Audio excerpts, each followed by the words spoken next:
You're streaming CBS News Bay Area. Thanks for being with us this Tuesday. I'm Ann Magovic, and it's a warm one, so let's get right to our first alert weather. A heat advisory has been issued for the Bay Area today, with some spots reaching triple digits. There is also a spare the air alert. Meteorologist Jessica Birch tracking the heat and a storm system right around the corner. It is a hot day for us today here in the Bay Area. Let's pull up these numbers and show you all these triple digits stretching from Concord, Walnut Creek, off into the east, closer to Antioch, and down into the Tri-Valley area. Livermore today sitting at 101 degrees. Let's head up to wine country. By the way, yesterday was the first day of fall. Today's the first full day of fall, and can't you tell? No, I mean, we're talking about summer-like weather widespread from wine country that should be celebrating harvest right now, and they are, but it's just not feeling like it right now. As we head over into places like San Francisco, we're at 85 degrees today, putting us 14 degrees above average there. Redwood City today, 92. That's 17 degrees above average where we should be. 95 into San Jose puts us about 15 degrees above average. It is a hot day all throughout the Bay Area. This heat risk map really does a good job at highlighting that moderate to high heat risk, especially off into the East Bay, down along the foothills into the Santa Clara Valley. Today's the day you're going to want to take it slow. I know many of us work outside, so just try limiting your time outside as much as possible. Wear plenty of sunscreen. Take advantage of that work lunch break that you have by finding a shady spot and continuing to hydrate, and make sure everyone else around you is hydrating too. Now by tomorrow, it's a completely different picture. That heat risk map goes right back to low. Reason being is we have a storm system coming in from the south. This isn't only going to drop the heat risk map, but it also brings in stormy weather, a chance of thunderstorms, which we're a little concerned about, especially after a dried out day. But we are expecting rain too, pushing in from the south, winds pushing offshore into the evening hours Wednesday night. Notice how it's not a big washout by any means, but we could see some on and off showers in the forecast all throughout the Bay as we head into Wednesday evening and a little bit on Thursday morning too. So temperatures are going to drop 20 degrees from Tuesday into Wednesday, widespread throughout the Bay Area. We're going to hold on tight to 80s all throughout our inland spots, and as we head all the way over into the Bay Area forecast, we're talking about 70s wrapping up this week. All right, now to our news headlines. Jimmy Kimmel returning to late-night TV tonight after being pulled off the air nearly a week ago. But dozens of ABC affiliates are not going to carry the show tonight. Disney, the parent company of ABC, pulled the show last Wednesday following Kimmel's comments on Charlie Kirk's killer. Disney said it benched Kimmel because the comments were, quote, ill-timed and insensitive. But the company says after thoughtful discussions with Kimmel, they decided to bring the show back.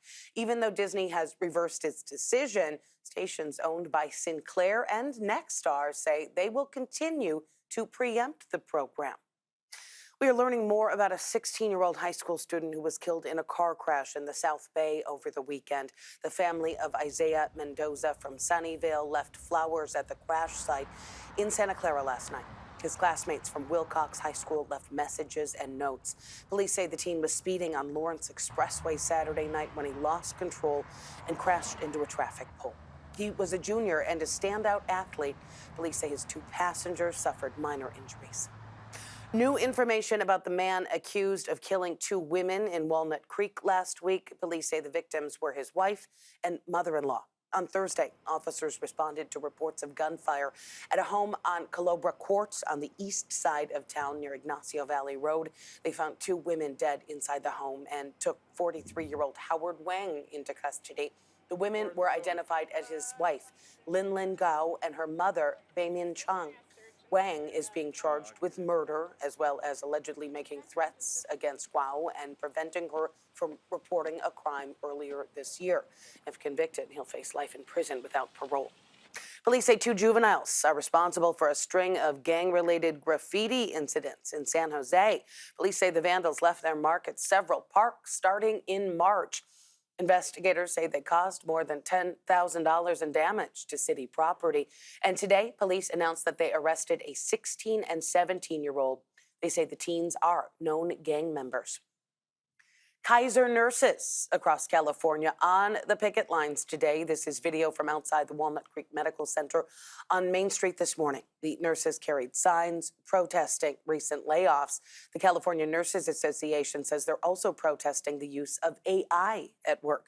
Kaiser responding to the picket saying, quote, "We refute any allegations that this picketing is about concerns of care quality and service at Kaiser. CNA is simply using this day of action as an opportunity to gain visibility for their union."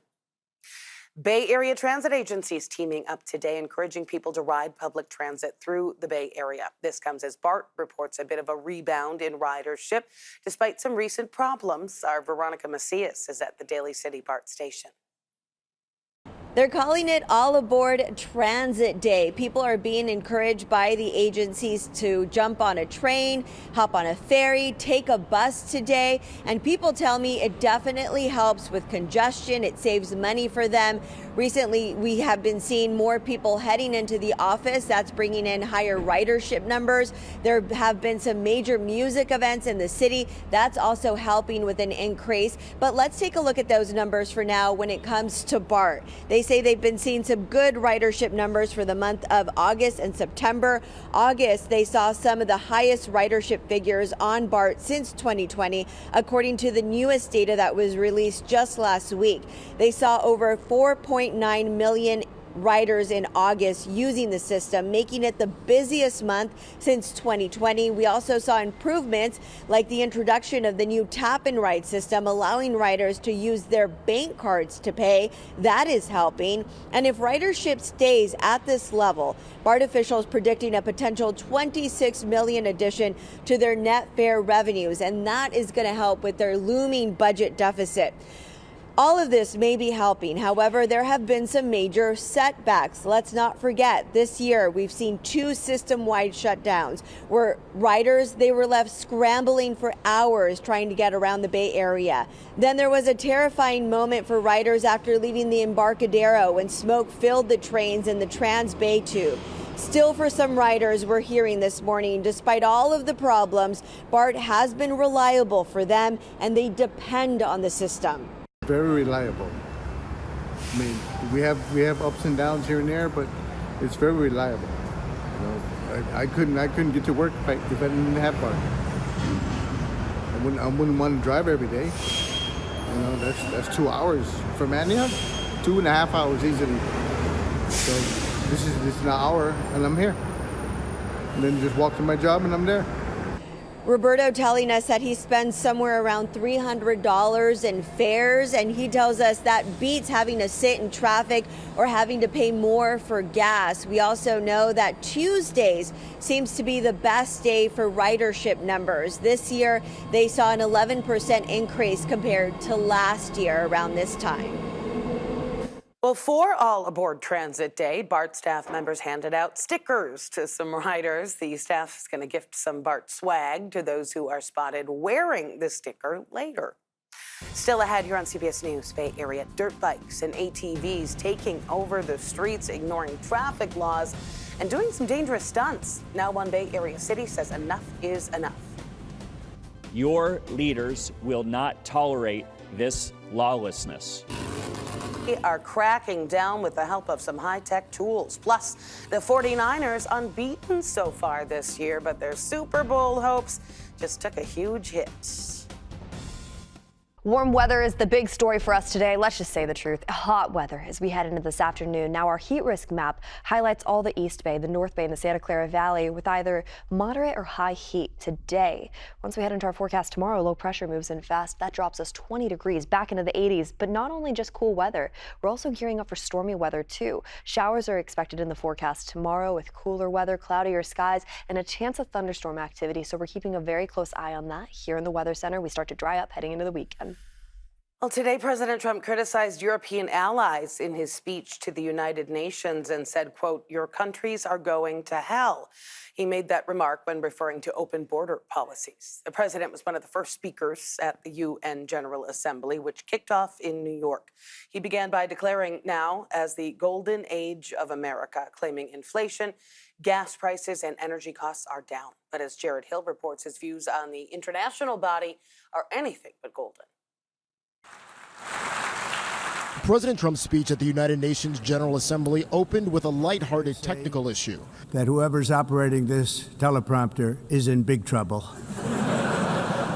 But Trump brought a serious message for world leaders, telling them the United Nations isn't living up to its potential. What is the purpose of the United Nations? The president claimed to have ended 7 wars and said he got no help from the UN.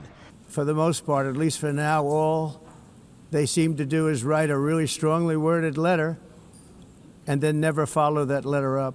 It's empty words, and empty words don't solve war. Trump has been calling for a deal to end the fighting between Israel and Hamas, but says the creation of a Palestinian state would only reward Hamas. But instead of giving in to Hamas's ransom demands, those who want peace should be united with one message: release the hostages now. Several close U.S. allies are joining a growing list of nations who say they'll recognize a Palestinian state. France joining that list just yesterday. Et le peuple palestinien. President Trump also said he thought he would have ended Russia's war against Ukraine by now. I thought that would be the easiest because of my relationship with President Putin, which had always been a good one. Overnight, Ukraine said Russian missile strikes killed 2 people and damaged civilian infrastructure, while Russia says it intercepted drones headed for Moscow.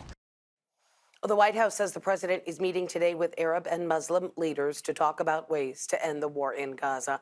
He's also separately meeting with Ukrainian President Volodymyr Zelensky.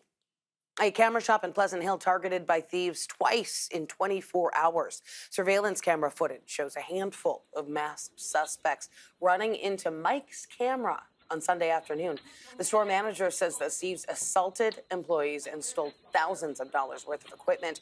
And then at around 3:30 Monday morning, a stolen car was rammed into the store.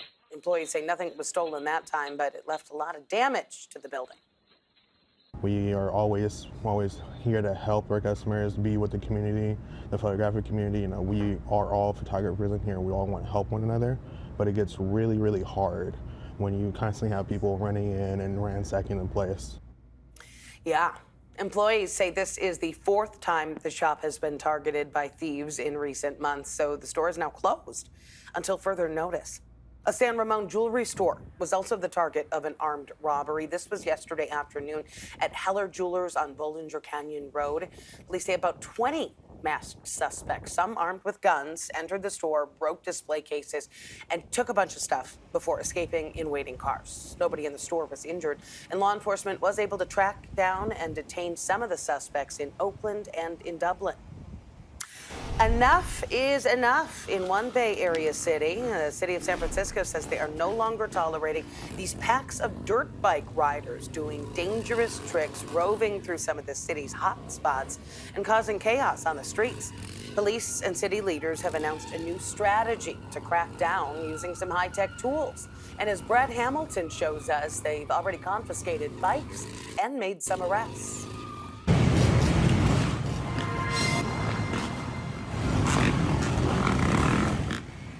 Edward Sue knows almost exactly when this started and how often it's happened. Coming like quite often, like twice in a week, they're coming in. For 2 years, the chairman of Chinatown Merchants United Association says that he and others have urged police to stop what they're calling the dirt bike problem. Large groups of people on illegal dirt bikes swarming city streets, often riding recklessly and breaking traffic rules. He says the answer back was always that they cannot trace them, they cannot pursue them. Well, we're doing something about it. But on Monday, a sign the city is taking a tougher stance as San Francisco police and Mayor Daniel Lurie came together at the Daly City impound lot. San Francisco carried out a major dirt bike enforcement operation using every tool possible to do it effectively and without endangering the public. On display, 6 dirt bikes and an ATV. Seized Sunday, 4 of the bikes stolen from outside the Bay Area. Police also arrested 4 people on charges that included joyriding. Interim Police Chief Paul Yep explained that these kinds of arrests can be challenging. He credited new technology like drones, automated license plate readers, and surveillance cameras for helping nail down the suspects, avoiding potentially dangerous chases. And he hinted more arrests could be on the way. Our investigators will continue to follow leads and identify additional suspects in the days and weeks to come. To everyone in San Francisco and outside the city, your leaders will not tolerate this lawlessness. This dangerous behavior has no place in San Francisco. Music to the ears of folks like Edward, who say stopping this dangerous riding is vital to keeping Chinatown safe and open for business. And his message back to the mayor. I would ask him, encourage him, go on. Supervisor Danny Sauter was at today's press conference. He says next week he is going to introduce legislation that would increase the fines on illegal dirt biking. He says the current fines in place are a lot lower than other cities. And of course, this is not just a San Francisco problem. We've seen a number of incidents like this in Oakland and other Bay Area cities. This video shows dozens of bikers and quad riders on the streets near Lake Merritt last August. New efforts to get more police officers on the streets of Oakland. The Oakland branch of the NAACP is teaming up with the city now, trying to boost recruitment. This comes as city leaders say they are at a crisis point when it comes to police staffing. Last week, OPD's chief revealed there are only 511 fully available officers.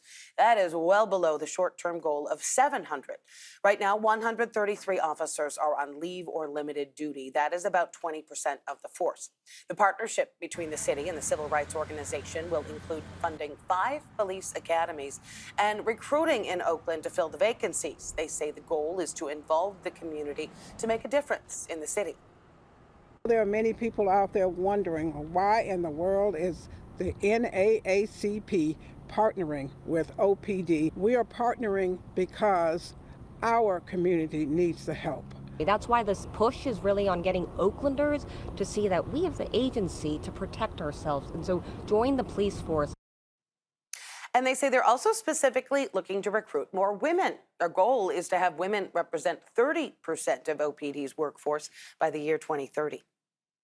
The 49ers, one of 6 unbeaten teams left in the NFL this season, yet their Super Bowl chances just took a huge hit. Vern Glenn has more on the big loss on the defense for the Niners and reaction from his teammates. This is the Audi Red and Gold Report. The 49ers are 3-0 after Sunday's win over Arizona, but boy, the good feels of Victory Monday did not last long. A Monday MRI confirmed Nick Bosa, the Niners' best defensive player, is lost for the season after tearing his left ACL on this play Sunday against Arizona. He knew it was trouble when he gave the thumbs down. Bosa will have surgery, and we might not see him on the field for a year. Bosa tore his right ACL in 2020. Another Niners injury blow this season.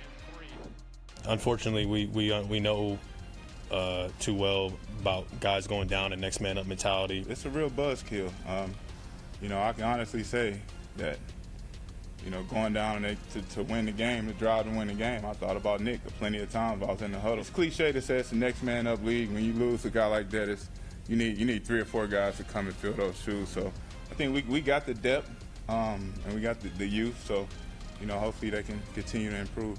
With the Red and Gold Report, I'm Vern Glenn. Well, tune in tomorrow for our weekly 49ers Experience show with Vern and Matt Lively. That is at 7:30 on KPIX and streaming on the free CBS News app. Still ahead here on CBS News Bay Area, one East Bay city is ahead of the curve when it comes to drought readiness. They'll just need to get rid of a lot of salt. It is clean and filtered water. It just has a lot of salt in it. Yeah, we're going to take you inside the new water treatment plant that will provide more than 1/3 of this city's water. Relative humidity is low today, on top of the fact that we're in the moderate to high heat risk throughout the East Bay and the Santa Clara Valley. I turn the page to our forecast tomorrow, though. Notice how that goes completely away. We're back to low conditions as we head into our forecast tomorrow. Temperatures below average, actually, in some parts of the Bay Area as we're gearing up for storms sweeping in Wednesday morning throughout the South Bay, pushing up into the North Bay throughout the afternoon and evening hours tomorrow night.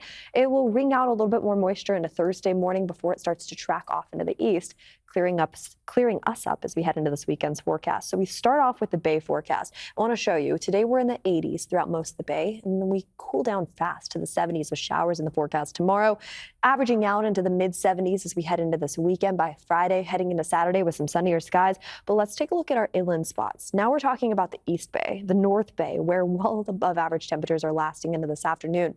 We're talking about triple-digit heat today. We drop 20 degrees by tomorrow, down to the low 80s, upper 70s even as we head into this weekend's forecast. So a big change around the corner. We just have to get through today's heat wave first. Limit your time outside today. Continue to hydrate. Wear plenty of sunscreen too. Take good care of yourself. yourself as we head into this afternoon. Tomorrow it's going to look a lot better when it comes to the weather. We'll have more on that in a bit. Well, the rainy season is right around the corner, and water managers are wondering if this is going to be a wet or a dry year. While there's no way to actually predict it, the city of Antioch is getting ahead of the guessing game. They've just launched a new technology that promises a secure water future. As John Ramos explains, it's all thanks to the city's past. When it comes to drought, we tend to have a short memory. Once it starts raining, it's out of sight, out of mind. But the city of Antioch had a unique opportunity, and they've constructed one of the most innovative water plants in the Bay Area.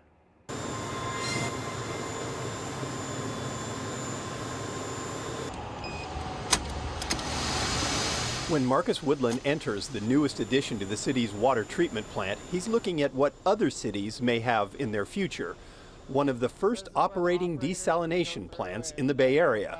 The water comes from the Delta, a mix of fresh and salt water called brackish. Upon arrival, the water is sent through the normal treatment process. It is clean and filtered water. It just has a lot of salt in it. So we pump that from a plant all the way up to here. This is a first stage booster pump. This pumps it into the top, which is the first stage membranes. Reverse osmosis pumps the salty water under high pressure through membranes with tiny holes that only water molecules can pass through. Half of it will be discharged as clean drinking water. The other half will go down to this booster pump, which goes to this bottom, and that has 17 vessels. That'll recover about half of the water that goes in there. Half of what goes in there will become drinking water, and then the other half will be disposed at Delta Diablo, which is the wastewater treatment plant. From there, the salty brine is released back into the Delta. The plant cost about $100 million to build, but the power costs for the huge pumps, coupled with the cost of raw water, makes the process cost prohibitive for most cities. That's where Antioch's history tips the scales. The city, nicknamed Rivertown, was established in 1849 as a river stop for the gold rush. Because of that, Antioch enjoys primary water rights from the Delta, meaning they don't have to pay for the water they take from it. This is the water treatment plant intake. Stan Davis began working as a city engineer in 1969. He retired nearly 30 years ago, but even then he says the city was already considering desalination as a water source. Well, it's the only city in the area that can do that. We had the only water rights in the area to begin with, and now we've got the ability to use the water all year and not just part of the year. I think it's great. It's good to have that backup there for the additional quantity of water when the water out there is not that good. Since it opened last week, the plant has been running 24/7, pumping out about 6 million gallons of fresh water per day. It has the potential to supply 40% of the city's water needs, and Woodland thinks with construction costs going up, it only makes sense for other cities to begin planning for desalination now. So this would have been more beneficial a couple years ago, but everything's cyclical, so it was dry once, it'll be dry again. What point does it make financial sense for them to invest the money? Are they going to wait till they run out of water before they start seeking alternatives? Or are they going to see on the horizon that, alternative water supplies are going to be needed, so let's start the infrastructure now? Just like the famous quote, the Bay Area is surrounded by water, water everywhere, nor any a drop to drink. But not in Antioch. They understand that waiting for a drought to happen is the wrong time to be investing in the future. The desalination plant is used in the summer and fall when water flows from the river are low, allowing salt water to push up into the delta. When the rain begins falling, the water becomes fresh again and the plant can be taken offline. Coming up in the next half hour here on CBS News Bay Area. Could Tylenol really be linked to autism? A Bay Area doctor weighs in on the claims from the Trump administration.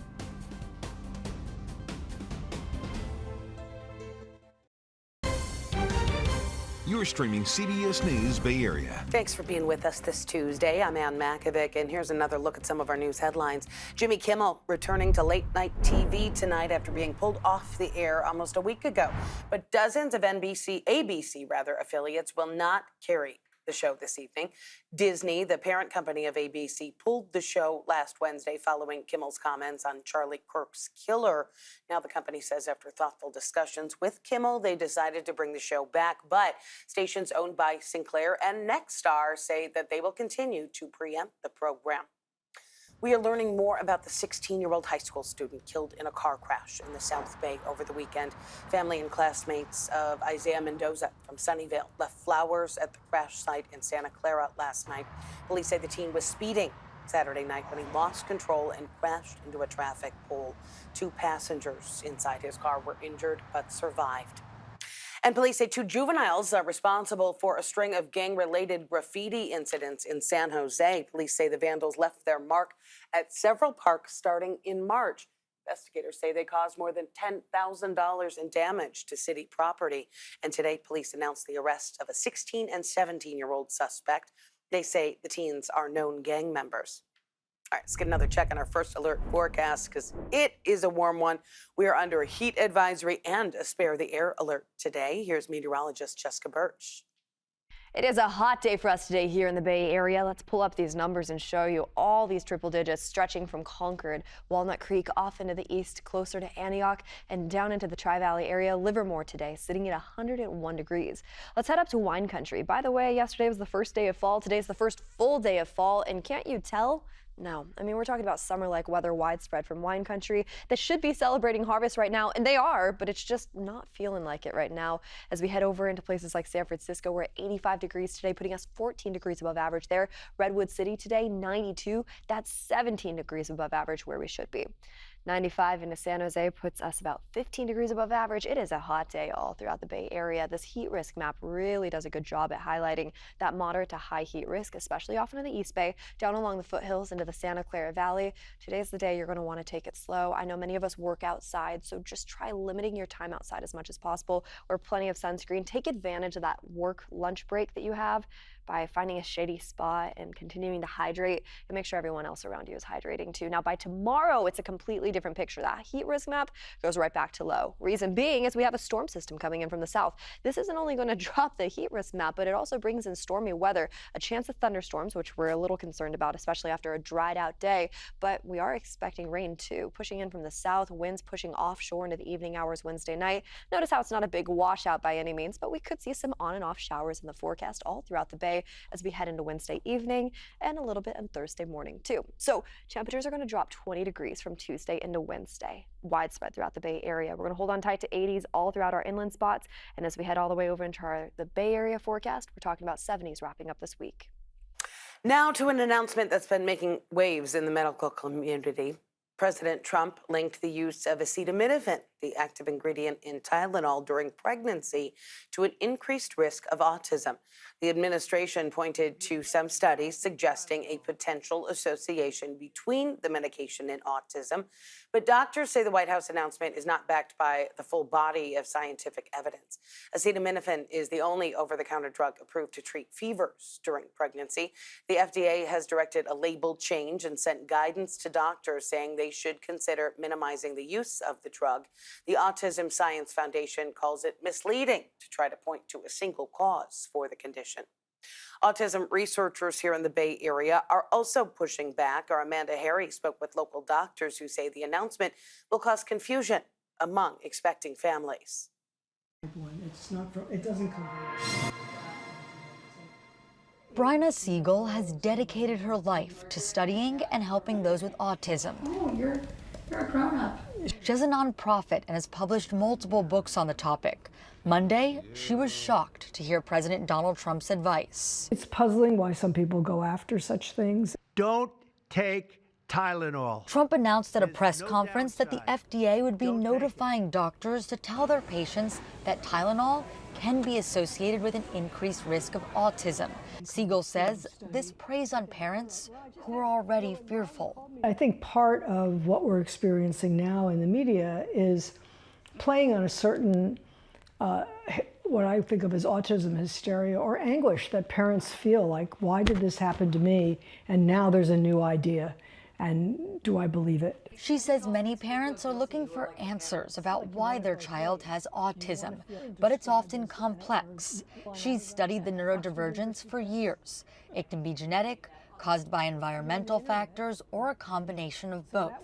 And while more people are being diagnosed, Tylenol is an unlikely source. The incidence of autism has not kept a pace with the use of Tylenol. In other words, people have had access to and using Tylenol for years, and we don't see the rate of autism increasing commensurately. What she says has likely contributed to the increase in autism diagnosis is a changing definition that includes a larger spectrum of symptoms, making more people fall under the umbrella term. Siegel says Trump's statement about certain groups not having autism likely comes from a lack of diagnosis. Like Amish people, they don't come into the Western medicine system for care.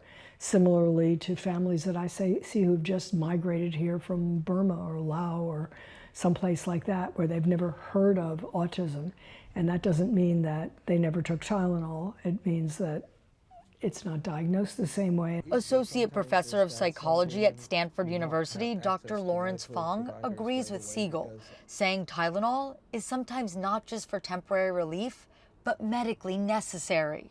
For those that are not taking Tylenol when they actually have a fever can be very problematic because the child in the womb can actually have complications when there is a fever going on, and especially if there is an infection going on. He admits there are some studies that show a loose link between Tylenol and autism, but the reasoning is more complex. Because taking Tylenol could be related to having infection, it can be related to having a fever, and also people that have neurodevelopmental conditions have a higher chance of taking Tylenol.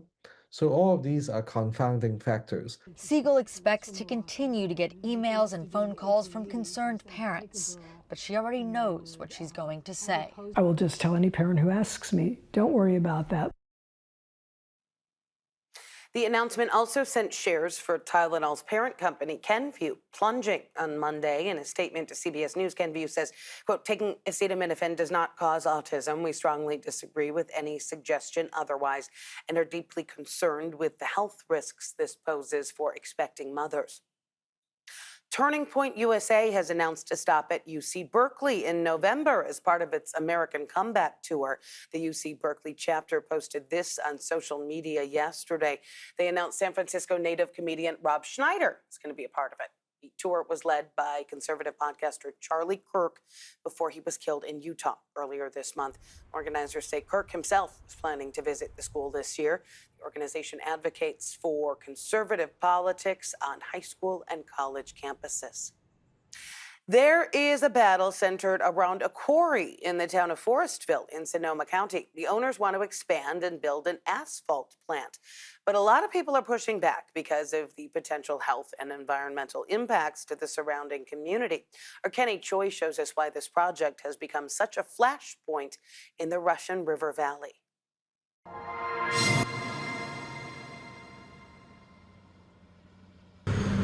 Mining, crushing and selling rock has been the Trappy family business for decades. We take the rock and it goes through a processing plant and we break it out into everything from base, which is being made here, to rock going to other asphalt plants. Jonathan Trappy now wants to build an asphalt plant on the site of Canyon Rock Quarry. With only 2 asphalt plants currently operating in Sonoma County, it's good for business. I feel like we can do it better than the next guy because of how we look at things. We own that responsibility to do it right. But a growing group of residents are banding together to fight the proposed project. We've got a lot of beans planted on this trellis. Derek Trowbridge is a local winemaker and farmer whose family has for generations lived off the land.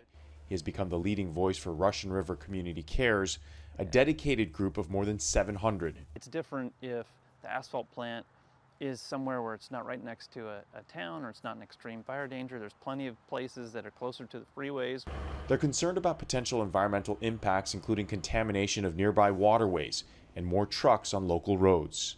We're going to have bigger tankers coming through town. We're going to have much more toxicity. Trappy sees it differently, arguing trucks wouldn't have to make extra trips to other asphalt plants for road projects if a new one is built on site. It would eliminate the traffic associated with moving that rock. Sonoma County officials are already in the process of putting together an environmental impact report. John Mack is the Natural Resources Division Manager for Sonoma County, who points to Canyon Rock's concrete plant already on site. Ancillary facilities are allowed at quarries. This facility already has at least one, so it's allowed. Whether it makes sense here that's what the environmental review is supposed to get to. Max says the county had to pause the EIR process for months because of a violation at Canyon Rock. There was an enforcement matter at this facility. They had they expanded into some areas that they weren't permitted. As both sides dig in, the county says completion of an EIR could take years. Trappy lives on the property of the quarry and says health concerns are not an issue. I have an immune-compromised kid, and the asphalt plant is, it'll be adjacent to it. So I feel comfortable with it. A large company can have such a big impact on a community. That's our worry is, will they just roll over the community as if it doesn't exist? To us, that's not okay. It took years for Trowbridge to grow and preserve various dry goods. Now he's fighting to preserve a part of his community. The Board of Supervisors will make a final decision, but the county said that could be years down the road. Coming up next here on CBS News Bay Area, yesterday's earthquakes in Berkeley given a wake-up call to get ready for the next big one. We catch up with a seismologist who says that could come sooner than we might think. We are overdue for a large earthquake. I think we can always be more prepared.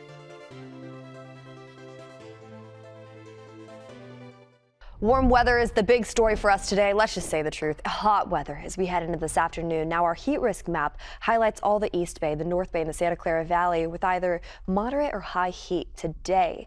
Once we head into our forecast tomorrow, low pressure moves in fast. That drops us 20 degrees back into the 80s. But not only just cool weather, we're also gearing up for stormy weather too. Showers are expected in the forecast tomorrow with cooler weather, cloudier skies, and a chance of thunderstorm activity. So we're keeping a very close eye on that. Here in the Weather Center, we start to dry up heading into the weekend. Well, that earthquake in Berkeley yesterday didn't cause any significant damage, but it does serve as a good reminder to get ready for the next big one. That was a 4.3 magnitude quake that hit around 3 yesterday morning, and it was felt around the Bay Area, followed by a couple of aftershocks, including a 3.0 at around 7 last night. Take a look at this video. The owner of a Berkeley store, Magnani's Poultry, thought there had been a break-in, but the security camera showed the earthquake broke their front window. That quake hit along the Hayward Fault. Brian Hackney spoke with seismology experts about the chances of an even bigger one striking sometime soon.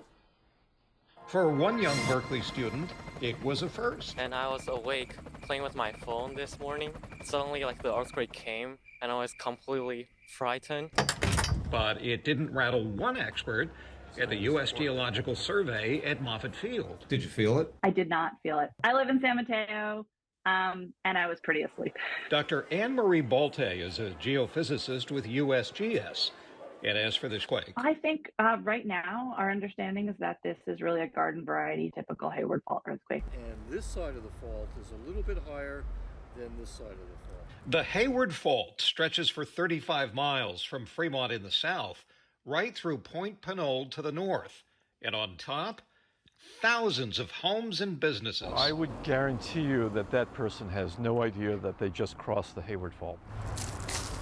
David Schwartz has been watching it for decades. Is this it? In the Hayward Fault has about 450 structures built completely across it. Based on my instinct, just ran out of my room. No wonder so many people felt it. The 4.3 was the biggest quake on this part of the fault in 7 years. Still, it's really just telling us, hey, Hayward Fault's here, it's alive.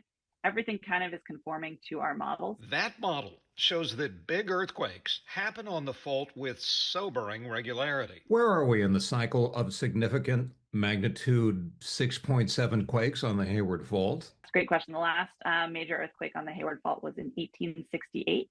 and we think they recur about every 140 years. So by that math, we are overdue for a large earthquake. In fact, we think there's about 2/3 chance, so more likely than not, of that occurring in the next 20 years. Most know about the massive 1906 San Francisco quake. Few were aware that that quake was preceded by a much smaller foreshock. So this innocent 4.3? I thought, could this be a foreshock to the overdue Hayward Fault quake? Could it have been? It could have been, yes. The chance of this being a foreshock to a bigger quake diminishes with every passing hour, but... You think we're really ready for a magnitude 6.7 on the Hayward Fault? That's a great question. I think we can always be more prepared, and we know we're still working to ensure everything is retrofit and we have communications. So I think we are ready, and we can always be more ready and more prepared. Oh boy. Well, it is important to be prepared, but before we get too worried, the USGS says there is about a 2% chance of another magnitude 4 and above quake happening in the area within the next week. For a magnitude 5 and above, less than 1%. Coming up here on CBS News Bay Area, a Bay Area icon marking a milestone. Betty Reed Soskin celebrating her 104th birthday. We spoke with this living legend as she looked back on half a century of civil service. Relative humidity is low today, on top of the fact that we're in the moderate to high heat risk throughout the East Bay and the Santa Clara Valley. I turn the page to our forecast tomorrow, though. Notice how that goes completely away. We're back to low conditions as we head into our forecast tomorrow. Temperatures below average, actually, in some parts of the Bay Area as we're gearing up for storms sweeping in Wednesday morning throughout the South Bay, pushing up into the North Bay throughout the afternoon and evening hours tomorrow night. It will wring out a little bit more moisture into Thursday morning before it starts to track off into the east, clearing us up as we head into this weekend's forecast. So we start off with the Bay forecast. I want to show you, today we're in the 80s throughout most of the Bay, and then we cool down fast to the 70s with showers in the forecast tomorrow, averaging out into the mid-70s as we head into this weekend by Friday, heading into Saturday with some sunnier skies. But let's take a look at our inland spots. Now we're talking about the East Bay, the North Bay, where well above average temperatures are lasting into this afternoon. We're talking about triple-digit heat today. We drop 20 degrees by tomorrow, down to the low 80s, upper 70s even as we head into this weekend's forecast. So a big change around the corner. We just have to get through today's heat wave first. Limit your time outside today. Continue to hydrate. Wear plenty of sunscreen too. Take good care of yourself as we head into this afternoon. Tomorrow it's going to look a lot better when it comes to the weather. We'll have more on that in a bit. A special celebration for a Bay Area legend. Betty Reed Soskin just turned 104 years old. She has been integral to the preservation of Black history here in the Bay Area. She worked as a file clerk during World War II, ran a successful record store business, and worked with the National Park Service to develop the Rosie the Riveter National Park in Richmond. Our Kara St. Cyr tagged along for her special day yesterday.